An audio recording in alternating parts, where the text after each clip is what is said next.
Kali ini, kita akan coba bedah kisah perjalanan 21 tahun dari sebuah komunitas yang unik banget di Indonesia, namanya Tevila. Nah, apa sih yang bikin mereka ini beda dari yang lain? Yuk kita cari tahu bareng-bareng. Oke, untuk benar-benar paham soal Tevila, kita nggak bisa cuma lihat apa aja yang mereka kerjakan.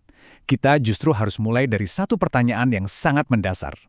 Apakah Tevila ini ya sekedar organisasi nirlaba biasa, atau jangan-jangan ada sesuatu yang jauh lebih dalam yang jadi intinya? Nah, ini dia jawabannya. Tevila melihat diri mereka sebagai komunitas hidup. Artinya, identitas mereka, siapa mereka, itulah yang jadi fondasi dari semua tindakan mereka.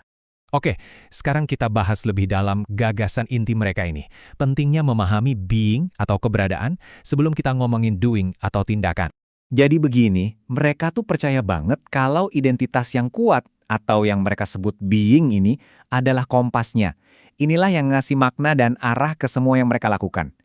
Jadi ini bukan soal apa yang kelihatan dari luar ya, tapi soal siapa mereka sebenarnya sampai ke akarnya.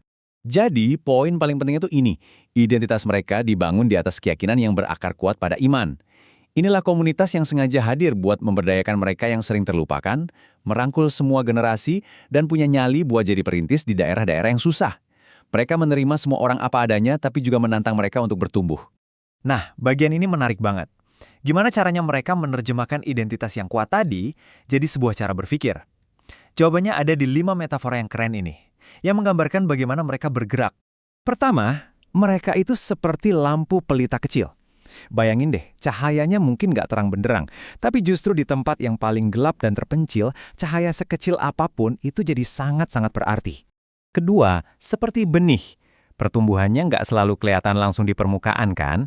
Prosesnya itu justru terjadi diam-diam di dalam tanah, ngembangin akar yang super kuat, supaya suatu hari nanti bisa berbuah lebat. Metafora ketiga, mereka itu ibarat kapal perintis. Bukan kapal pesiar yang mewah atau cepat ya, tapi ini kapal tangguh yang dibangun khusus untuk menjangkau pulau-pulau terluar, membuka jalan dan membawa harapan ke tempat-tempat yang seringkali dilupakan. Keempat, kayak jet tempur. Mereka kecil, lincah, dan serangannya itu presisi.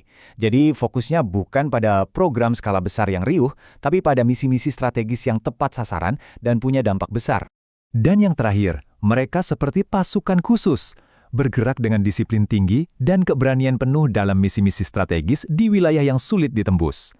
Walaupun sumber dayanya terbatas, mereka bisa membawa perubahan yang signifikan. Oke, sekarang kita udah paham identitas dan cara berpikir mereka. Terus, gimana wujud nyatanya? Mari kita lihat perjalanan mereka selama 21 tahun terakhir. Nah, perjalanan mereka ini dibagi jadi 3 musim. Unik ya? Semuanya dimulai dari satu keputusan yang kelihatannya sederhana loh. Salah satu pendirinya, Elizabeth Luziana, memutuskan buat pindah ke NTT di tahun 2004. Dari sanalah semua ini berawal. 7 tahun pertama itu benar-benar jadi ujian. Bisa dibilang, periode ini didefinisikan oleh 2 kata.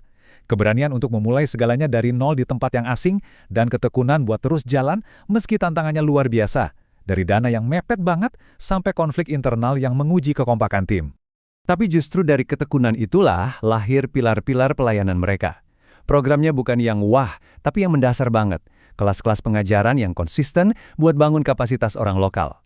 Misi penjangkauan ke desa-desa yang aksesnya susah, dan puncaknya di tahun 2007 mereka mendirikan TK Tevila, sekolah pertama mereka yang jadi harapan baru.